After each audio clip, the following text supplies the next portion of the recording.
রোজা রাখা অবস্থায় পিরিয়ড হয়ে গেলে করণীয় কি? রোজা রাখা অবস্থায় স্বপ্নদোষ বা কামভাবের জন্য মজি বের হলে কিংবা বীর্যপাত হলে কি রোজার কোনো ক্ষতি হয়? রমাদান মাসে মহিলারা রান্না করার সময় কি লবণ চেক করতে পারবেন? রমাদান মাসে প্রতি সেকেন্ডে সেকেন্ডে মুখে থুতু আসে, এখন আমার কি করা উচিত? রোজা রেখে ধূমপান করা যাবে কিনা? অনেকে বলে থাকেন যে রোজা রাখা অবস্থায় সিগারেট খেলে রোজার কোনো ক্ষতি হয়, এটা কি সঠিক? রমজানের রোজা রাখলে শুধু 1 বছরের গুনাহ মাফ হবে নাকি জীবনের পেছনের সকল গুনাহ মাফ হবে? মহিলাদেরও কি মিসওয়াক করতে হবে? মহিলাগণও কি মিসওয়াক করলে হাদিস বর্ণিত সওয়াব পাবেন? রমজান মাসে ওষুধের মাধ্যমে মাসিক বন্ধ রেখে কি রোজা রাখা যাবে? ইনসুলিন বা ইনজেকশন নিলে কি রোজা ভেঙে যায়?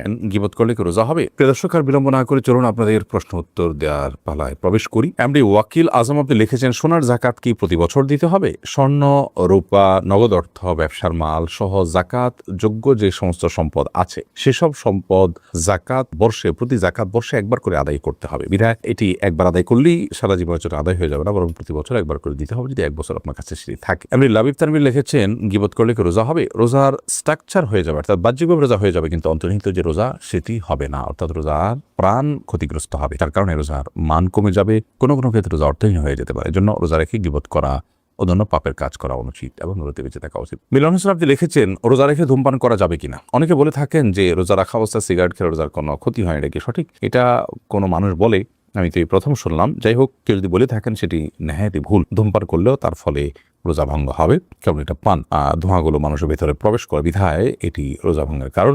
রোজা অবস্থায় ধূমপান করা জায়েজ না, যদিও রোজা রাখা অবস্থার বাইরেও ধূমপান করা জায়েজ না। রোজা অবস্থায় ধূমপান করলে সেটি গুনাহও হবে, আবার রোজা ভঙ্গের কারণ হবে। যদিও সন্ধ্যার পরে কেউ ধূমপান করলে গুনাহ হবে, বাট রোজা ভঙ্গের বিষয়টি সেখানে থাকছে না। এরপর প্রশ্ন করেছেন রূপা খানম, আপনি লিখেছেন, মহিলাদেরও কি মিসওয়াক করতে হবে? মহিলাগণও কি মিসওয়াক করলে হাদিস বর্ণিত সওয়াব পাবেন?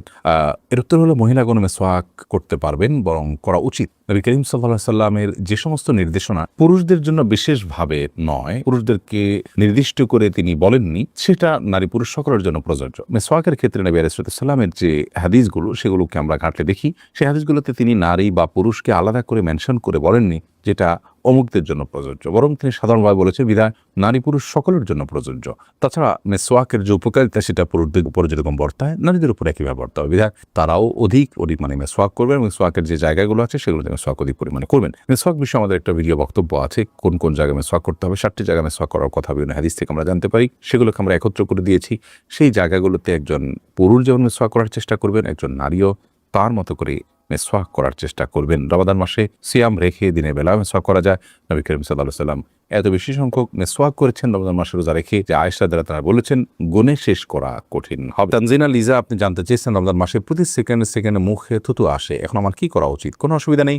অনেকের খালি পেটে থাকলে থুতু আরো বেশি আসে, আবার ওই থুতুর কথা মনে যত বেশি করবেন তত বেশি আরো থুতু এসছে এটি আপনি জানতে পারবেন, আপনাকে অনেক বেশি পেরেশান করবে। এটি আপনি মাথায় নেওয়ার দরকার নেই। থুতু গিললে রোজার কোনো ক্ষতি হয় না, তবে থুতুকে একসাথ করে ইচ্ছাকৃতভাবে গেলার বদভ্যাস বা বাজে অভ্যাস যদি কারো থাকে সেটা মাকরুহ হবে, তাতেও রোজা ভঙ্গ হবে না, বিধায় এটা নিয়ে অরিড হওয়ার কোনো কারণ নেই। এর পরের প্রশ্ন হলো, রমাদান মাসে মহিলারা রান্না করার সময় কি লবণ চেক করতে পারবেন?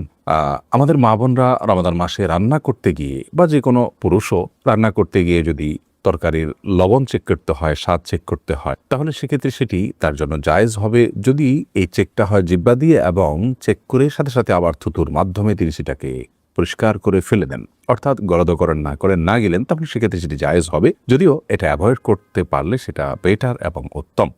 যদি কারোর সন্দেহ হয় যে রান্নাটা ঠিক মতো হলো কি হলো না, মানুষ খেতে পারবে কি পারবে না, লবণ হলো কি হলো না, কম বা বেশি হলো কি না, তাহলে সেক্ষেত্রে তিনি পরখ করতে পারবেন। তবে জিহ্বার আগায় নিয়ে সেটাকে আবার খুব ভালোভাবে থুতুর সাথে ফেলে দেওয়ার চেষ্টা তাকে করতে হবে, তিনি ফেলে দিতে হবে। এর মাধ্যমে ইনশাআল্লাহ তাআলা তার এই চেক করাটা জায়েজ হবে। তবে যাদের মোটামুটি অনুমান হয়ে গেছে, আন্দাজ হয়ে গেছে, খুব একটা প্রয়োজন হয় না, তারা এটা অ্যাভয়েড করতে পারলে অবশ্যই বেটার এবং ভালো। মাজিদুর রহমান আপনি লিখেছেন, ইনসুলিন বা ইনজেকশন নিলে কি রোজা ভেঙে যায়? ইনসুলিন বা ইনজেকশন নিলে রোজা ভঙ্গ হয় না, বিশেষ করে যে ইনজেকশন আমাদের চামড়ার নিচে বা সামান্য মাংসপেশিতে যায়, যেটা আমাদের পাকস্থলিতে যায় না, খাদ্যের কাজ দেয় না, পানীয়ের কাজ দেয় না, খাদ্য বা পানীয়ের সাথে সাদৃশ্য হয় না, সেরকম ইনজেকশন যেটা শুধুমাত্র আপনার চামড়ার নিচে ইনজেক্ট করা হয় কিংবা আপনার মাংসপেশিতে ইনজেক্ট করা হয়, এবং সেটাতে আপনার মেডিসিন থাকে সামান্য পরিমাণে, বা যেখানেই হোক ইনজেক্ট করা হয়, সেটা পাকস্থলিতে অন্তত যায় না। তো এই ইনজেকশন এবং আপনার ইনসুলিন এগুলোর কারণে রোজা ভঙ্গ হবে না, এটাই বিশুদ্ধতর মত এবং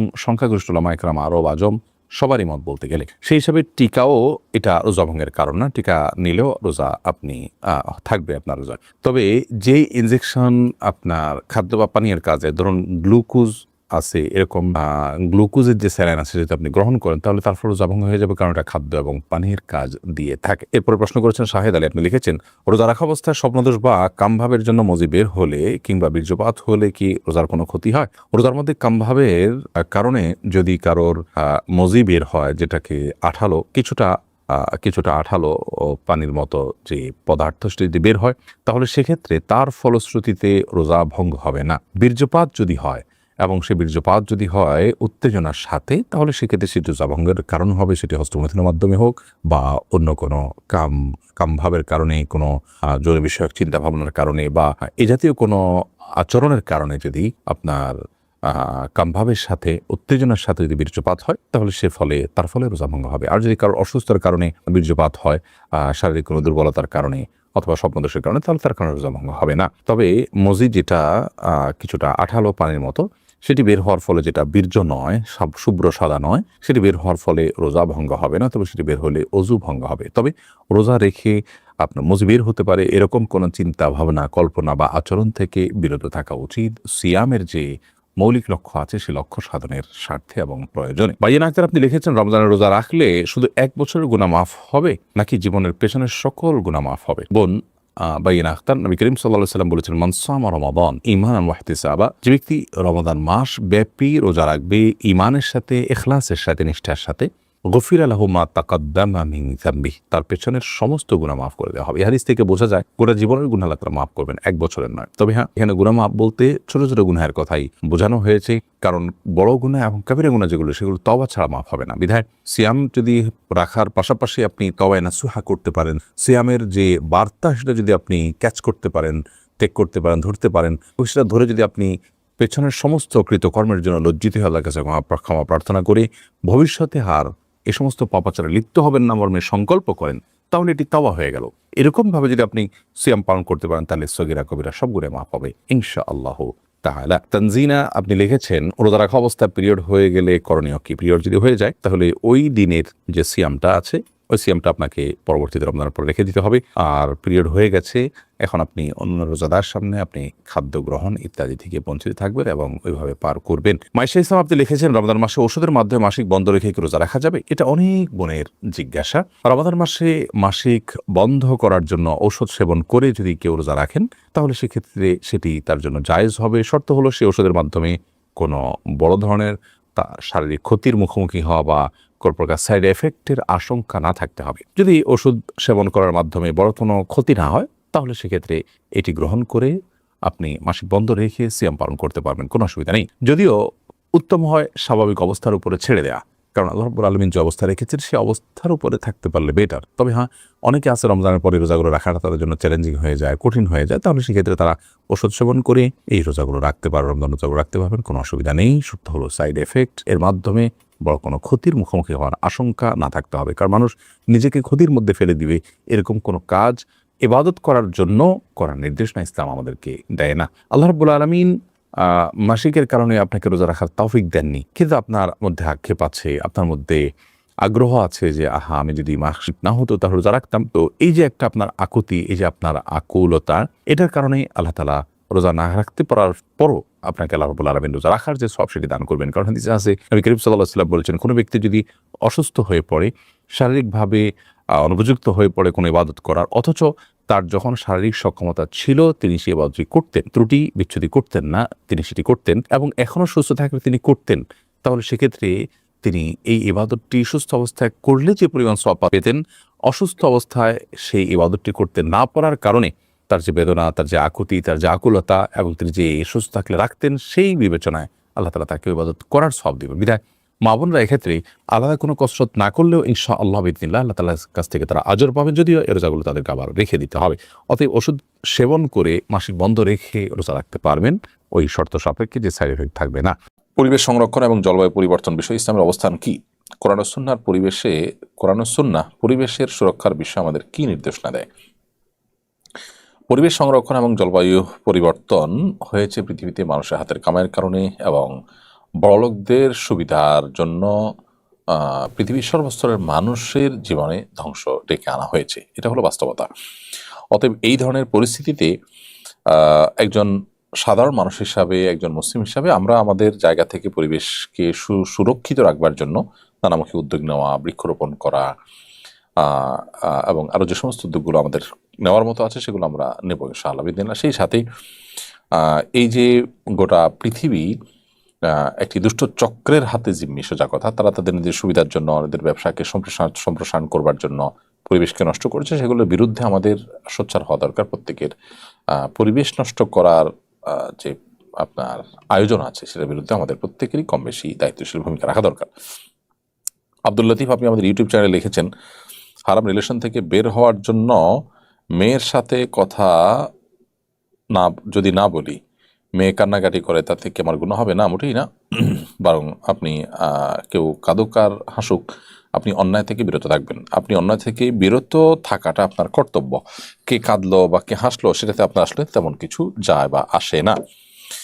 তো একজন মুসলমান হিসাবে আপনি অন্যায় থেকে বেঁচে থাকবেন। আমরা অনেকেই অবৈধ সম্পর্ক হয়ে গেলে মনে করি যে এটা ছেড়ে দিলে তিনি মনোকষ্ট পাবেন, তার সাথে প্রতিশ্রুতি রক্ষা করার বরখেলাপ হবে।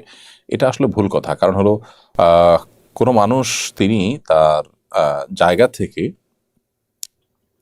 তিনি কোনো অন্যায় প্রতিশ্রুতি যদি দেন, তো সেটা রক্ষা করা জরুরি না। আপনি কারোর সাথে কাউকে হত্যা করার কাজে সামিল হবেন বলে প্রতিশ্রুতি দিয়েছেন, তো সেটা রক্ষা করা আপনার জন্য আবশ্যক নয়, বরং সেটা ভঙ্গ করা আপনার জন্য আবশ্যক হবে। শাকিল ইসলাম, আপনি লিখেছেন, আমার বাবার আচরণ অনেক খারাপ, তিনি কারো কথা শোনেন না, অনেক ঘাটতেড়া, তার আচরণের পরিবারের সবাই অতিষ্ঠ। আমরা ভাবছি তাকে কোনো ডে কেয়ারে দিব, এটা করা উচিত হবে কিনা প্লিজ বলবেন। না ভাই, এটা করা আপনাদের উচিত হবে না, বরং বাবার এই বাবার এই আচরণের যে কারণে যে কষ্ট হয় আপনাদের, সেটাকে আপনারা সবরের সাথে মেনে নেওয়ার চেষ্টা করবেন, সেটি আপনাদের করা উচিত।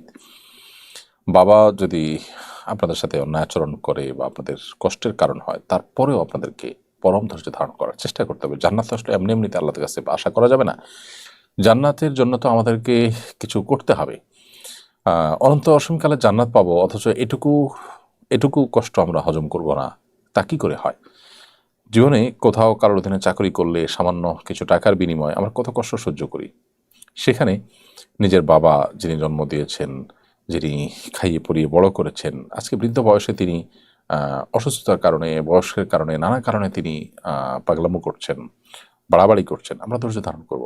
কিন্তু ইসলামী শরীয়তের দৃষ্টিকোণ থেকে একজন সন্তান তিনি বাবাকে ঘর থেকে বের করে আরেকজনের কাছে রেখে আসবেন শুধুমাত্র নিজে ভালো থাকার জন্য, এটা কোনো অবস্থাতে তার জন্য উচিত হবে না। জান্নাতুল মাওয়া, আপনি আমাদের ইউটিউব চ্যানেলে লিখেছেন, কিছু ব্যক্তির মৃত্যুর পর তার চেহারার মধ্যে মুচকি হাসি থাকে, এটা দ্বারা তিনি জান্নাতি সেটা ইঙ্গিত করে কিনা? অনেক ক্ষেত্রে সেটা ইঙ্গিত করে, কিন্তু এটি নিশ্চিত কোনো বিষয় নয়। তসলিমা ইতি, আপনি লিখেছেন, স্বামী স্ত্রীর মধ্যে ভালোবাসা বৃদ্ধির কোনো আমল থাকলে জানাবেন। সন্তান যাতে সুসন্তান হয় তার জন্য কি আমল রয়েছে? স্বামী স্ত্রী পরস্পরের ভালোবাসা বৃদ্ধির জন্য একে অন্যকে উপহার ও উপঢৌকন দিবেন। নবী করিম সাল্লাল্লাহু আলাইহি সাল্লাম বলেছেন, তোমরা একে অন্যকে ভালোবাসা না হলে, পরস্পর মধ্যে সম্প্রীতি তৈরি না হলে তোমরা ভালো মুসলমান হতে পারবে না। এরপর তিনি বলেছেন যে, আলা আদুল্লুকুম আলা মা আলা আদুল্লুকুম আলা শাইইন ইদা জাআলতুমুহু ইদা ফাআলতুমুহু তাহাবাবতুম আও কামা ক্বাল। তোমাদেরকে এমন একটা টিপসকে আমি বলে দিব না, যেটি করলে, যেটি মেনে চললে তোমরা একে অন্যকে ভালোবাসতে পারবে, তোমাদের মধ্যে পরস্পর ভালোবাসা তৈরি হবে। তখন তিনি বলেছেন যে, তোমরা আফসুস সালাম বাইনাকুম, পরস্পর মধ্যে সালামের প্রচলন ঘটাও। সালামের আদান প্রদান মানুষের মধ্যে সম্প্রীতি তৈরি করে, সেই সাথে হাদিয়ার উপঢৌকনের আদান প্রদান মানুষের মধ্যে সম্প্রীতি তৈরি করে, এটিও হাদিস দ্বারা প্রমাণিত। এই জন্য স্বামী স্ত্রী পরকে বেশি বেশি করে সালাম দিতে হবে, সালামের জবাব দিতে হবে, শুনিয়ে শুনিয়ে দিতে হবে উচ্চস্বরে, খুব ভালো করে মহব্বতের সাথে, সেই সাথে উপহার করে আদান প্রদান করতে হবে। এগুলো ভালোবাসা বৃদ্ধির জন্য সহায়ক। সেই সাথে আল্লাহ সুবহানাহু ওয়া তাআলাকে স্পেশালি দোয়া করবেন একে অন্যের প্রতি সম্প্রীতি, সৌহার্দ্য যেন আল্লাহ তাআলা বাড়িয়ে দেন, দূরত্ব যেন আল্লাহ কমিয়ে দেন। আর নেক্সট সন্তানের জন্য রব্বি হাবলি মিনাস সালিহিন দোয়াটি পড়তে পারেন। রব্বানা হাবলানা মিন আজওয়াজিনা ওয়া যুররিয়াতিনা কুররাতা আয়ুন ওয়াজআলনা লিল মুত্তাকিনা ইমামা, কোরআন কারীমের এই আয়াতটি পড়তে পারেন। তারপরে রব্বি হাবলি মিন লাদুনকা যুররিয়াতান তাইয়্যিবা ইন্নাকা সামিউদ দুআ, আল্লাহ আপনার পক্ষ থেকে আপনি আমাকে পবিত্র সন্তান, ভালো সন্তান দান করুন, আপনি দোয়া শ্রবণকারী, এই আয়াতটি পড়তে পারেন। এগুলো সবগুলো নেক্সট সন্তান লাভের দোয়া বিন্দু নবী রাসূলগণ পড়েছেন। এরপর রিদি হোসেন কিমতি, এর থেকে আপনি লিখেছেন, আমার আব্বু মারা গেছেন 1 বছর হলো, আব্বু যেন পরপারে ভালো থাকে এই জন্য কান্নাকাটি করে আল্লাহর কাছে দোয়া করলে কি গুনাহ হবে? কারণ একটা হাদিসে আছে, মৃত ব্যক্তির জন্য কান্নাকাটি করলে আল্লাহ শাস্তি দেন।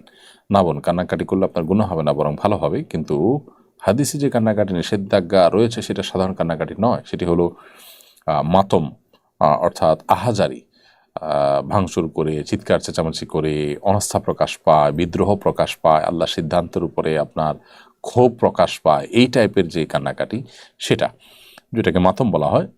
সাধারণত ভাড়াটে লোকজন এনে মাতম করানোর প্রচলন ছিল আগের আরবে, এখনও পৃথিবীর কোনো কোনো অঞ্চলে আছে, সেটি মূলত নিষেধ। এরপর তানজিনা বেলাল তারিন আপনি লিখেছেন, কোনো কারণে যদি মসজিদে দান করার নিয়ত করে সেই টাকা কি আল্লাহর ওয়াস্তে কোনো মানুষকে দান করা যাবে? কেউ যদি মসজিদে দান করার নিয়ত করেন কোনো কারণে, তাহলে সেই টাকা আল্লাহর ওয়াস্তে আপনি কোনো মানুষকে দান করতে পারবেন না। কারণ নাসুল ওয়াকিফে কারণ শেষার দাতা যে উদ্দেশ্যে দিয়ে থাকে সেই উদ্দেশ্যে আপনাকে ব্যয় করতে হবে। দাতার যে বর্ণনা সেটা শরিয়ার বর্ণনা হিসাবে ধার্য হয় এবং বিবেচিত হয়, যার কারণে দাতা যদি মসজিদের জন্য দিয়ে থাকে আপনাকে মসজিদে দিতে হবে। দাতা যদি কোনো সাধারণ গরিব মানুষকে দিয়ে থাকে তাহলে গরিব মানুষের জন্য করতে হবে, আপনি সেটা মসজিদে ব্যয় করতে পারবেন না। হ্যাঁ, এক মসজিদের জন্য দিয়েছে, সেই মসজিদে আর প্রয়োজন নেই, তাহলে আরেক মসজিদে আপনি দিতে পারেন, সেম ক্যাটাগরিতে আপনি দিতে পারবেন। আফিফা আঞ্জুম আপনি লিখেছেন, আমার রুমের পাশে কবরস্থান, আমি গর্ভবতী, রুমে ঘুমালে অনাগত সন্তানের কোনো সমস্যা হবে কিনা? না, গর্ভবতী মায়েদের গর্ভাবস্থায় বিশেষ কোনো বিধিনিষেধ জাতীয় নেই। এ জাতীয় অনেক কথা আমাদের সমাজে প্রচলিত আছে, যেগুলো সবগুলোই প্রায় কুসংস্কার। ইকবাল হোসেন লিখেছেন, যদি নামাজের জায়গা নাপাক থাকে, জেনে বা না জেনে সেখানে যায় নামাজ বিছিয়ে নামাজ পড়লে আদায় হবে কিনা? নামাজের জায়গা যদি নাপাক থাকে তাহলে জানলে সেখানে কেন নামাজ পড়বেন, তার আশেপাশে কোথাও পড়বেন। আর যদি নাপাক জিনিসটা দৃশ্যমান না থাকে, আপনি ফ্লোরের উপরে যায় নামাজ বিছিয়ে নেন, তাহলে সেক্ষেত্রে সেখানে নামাজ পড়লে সেই নামাজ হয়ে যাবে। মানে আপনি যেটার উপরে আসেন সেখানে নাপাক নেই, নিচে কোথাও আছে, তার উপরে অন্য কিছু বিছিয়ে নামাজ পড়েছেন, নামাজ হয়ে যাবে ইনশাআল্লাহ। কিন্তু জেনে শুনে এরকম জায়গায় নামাজ না পড়ে পরিচ্ছন্ন জায়গাতে নামাজ পড়বেন, অস্বস্থ থেকে আপনি দূরে থাকতে পারবেন। এমডি সিদ্দিকুল লিখেছেন, আমি যখন বিবাহ করি আমার স্ত্রী তখন নাবালক ছিল, বিয়েতে সাক্ষী ছিল না, এখন কি করণীয়? সাক্ষী না থাকলে তো বিয়ে হয়নি, সে বিয়ে পুনরায় দোহরাতে হবে, দুজন সাক্ষীর সামনে পুনরায় বিবাহ করতে হবে। এরপরে নেস্টি রাশিদ, এটা কেমন নাম, যাই হোক, আপনি লিখেছেন, শাশুড়ি নামাজ পড়েন না, টিভিতে প্রচুর পরিমাণে আসক্ত, সমাজে প্রচলিত কুসংস্কার প্রচুর পরিমাণে মেনে চলেন, আমাদেরও তা মেনে চলতে বলেন, না মানলে রাগ করেন, আমাদের করণীয় কি? তিনি রাগ করলেও অন্যায় কাজে তো আপনি তার অনুসরণ করবেন না, বরং তাকে বোঝানোর চেষ্টা করবেন, এবং মুরব্বী হিসাবে তার প্রতি শ্রদ্ধার কোনো ঘাটতি থাকবে না, ব্যবহারও খারাপ করা যাবে না। এমনি জিহাদ হোসেন লিখেছেন, আমি কোনোভাবে নামাজে নিয়মিত হতে পারছি না, সর্বোচ্চ 5-10 দিন 1 থেকে 10 দিন 5 ওয়াক্ত নামাজ পড়তে পারি, এরপর আবার অনিয়মিত হয়ে যাই, আমি কিভাবে নামাজ নিয়মিত হতে পারি? নামাজের গুরুত্বটা আপনি কোরআন হাদিসের আলোকে একটু বোঝার চেষ্টা করবেন। নামাজের গুরুত্ব পরে কয়েকটি লেকচার, কমপক্ষে 5টি গুরুত্বপূর্ণ ভালো ভালো ব্যক্তিদের লেকচার আপনি পড়বেন, শুনবেন, এবং কয়েকটা আর্টিকেল আপনি পড়বেন নামাজের গুরুত্বের উপরে। সেই সাথে নামাজি মানুষদের সাথে এরকম সোসাইটি থাকবেন যেখানে সবাই নামাজি, এই বিষয়গুলো আপনাকে সাহায্য করবে ইনশাআল্লাহ তাআলা। মোহাম্মদ এসার শাহেদ লিখেছেন, অনলাইনে টাকা দিয়ে কিনতে হয় এমন কোর্সগুলো টেলিগ্রামে ফ্রিতে পাওয়া যায়, আর্থিক অক্ষমতা থাকলে বা না থাকলে সে ক্লাসগুলো করা যাবে কিনা? এটাতে যদি কোনো প্রতিষ্ঠান আর্থিকভাবে ক্ষতিগ্রস্ত হয়, এটা যদি কেউ পাইরেসি করে নকল করে তাহলে সেটা করা আপনার জন্য জায়েজ হবে না।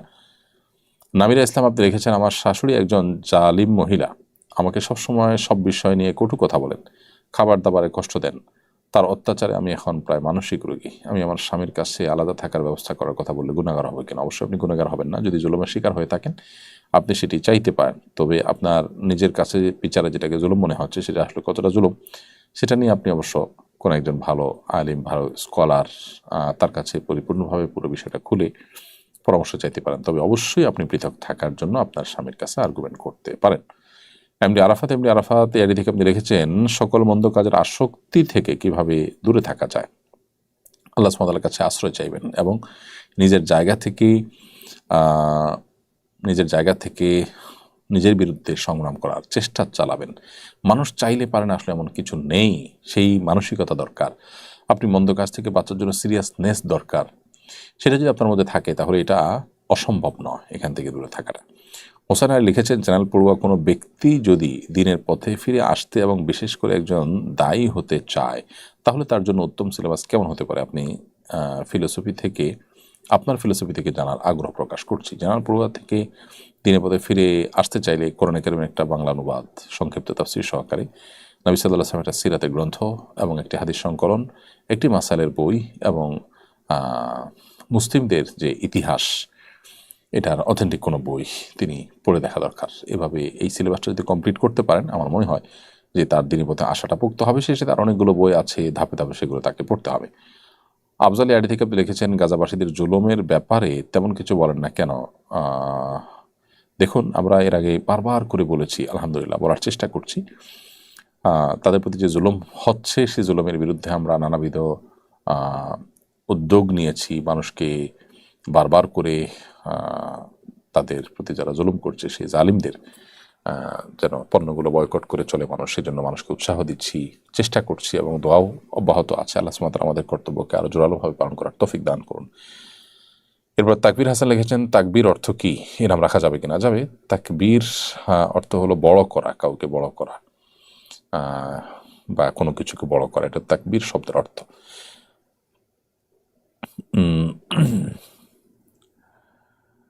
এরপরে মাহমুফা বিএম এআরডি থেকে আপনি লিখেছেন, স্বামী মারা গেলে স্ত্রীর দোয়া কি স্বামীর কবরে কাজে লাগবে? স্বামী যদি মারা যান তাহলে সেক্ষেত্রে স্ত্রীর দোয়া স্বামীর কবরে অবশ্যই কাজে লাগবে। আবার স্ত্রী মারা গেলে স্বামীর দোয়া আপনার স্ত্রীর কাজে লাগবে। পরস্পরের জন্য অবশ্যই দোয়া করলে সেটা উপকারে আসবে। এরপরে চৌধুরী আর লিখেছেন, আসাম থেকে বলছি, আমার ছেলের বয়স 17, নামাজ পড়ে তবে জামাতের সাথে পড়ে না, তার জন্য দোয়া করবেন, নসিহত করবেন। আল্লাহ তাআলা আপনার ছেলেকে পরিপূর্ণ হেদায়েত দান করুন, আমরা দোয়া করি। এবং সেই সাথে নামাজ জামাতের সাথে পড়া আমাদের জন্য আবশ্যক। ইসলামী শরীয়ত আমাদের জন্য ওয়াজিব করেছে, নবী করিম সাল্লাল্লাহু আলাইহি ওয়াসাল্লাম আমাদেরকে অনেক বেশি গুরুত্ব আরোপ করেছে। একজন মুসলমান হিসাবে ইচ্ছাকৃতভাবে জামাত তরক করা আমাদের জন্য কোনো অবস্থাতে জায়েজ নয়। নবী করিম সাল্লাল্লাহু আলাইহি ওয়াসাল্লাম বলেছেন, কেউ যদি শক্তি সামর্থ্য থাকা সত্ত্বেও নামাজে জামাতে হাসিল না হয়, নবী সাল্লাল্লাহু আলাইহি ওয়াসাল্লাম তাদের বাড়িতে আগুন জ্বালিয়ে পুড়িয়ে ফেলতে ইচ্ছা পোষণ করেছেন। এটা জাস্ট গুরুত্ব বোঝাবার জন্য তিনি বলেছেন যে জামাতে নামাজ পড়াটা কত গুরুত্বপূর্ণ। সেজন্য একজন মুসলমানের সন্তান বা একজন মুসলমান তিনি জামাতে নামাজ পড়বেন, পুরুষ হলে। মহিলা হলে অবশ্যই তিনি নিজের বাসায় পড়বেন। আল্লাহ তাআলা আমাদেরকে জামাতের গুরুত্ব বোঝার তৌফিক দান করুন। এক রাকাতে 27 রাকাতের সওয়াব পাওয়া যায় জামাতে নামাজ পড়ার মাধ্যমে। তাহলে একটা জিনিস যদি আমি 27 গুণ পাই, তাহলে সেটা কিভাবে আমি ছাড়তে পারি? যদি আমার ন্যূনতম ঈমান থাকে, আল্লাহ নবী সাল্লাল্লাহু আলাইহি ওয়াসাল্লামের কথার প্রতি যদি আস্থা থাকে। আল্লাহ তাআলা আমাদেরকে জামাতের সাথে নামাজ পড়ার তৌফিক দান করুন।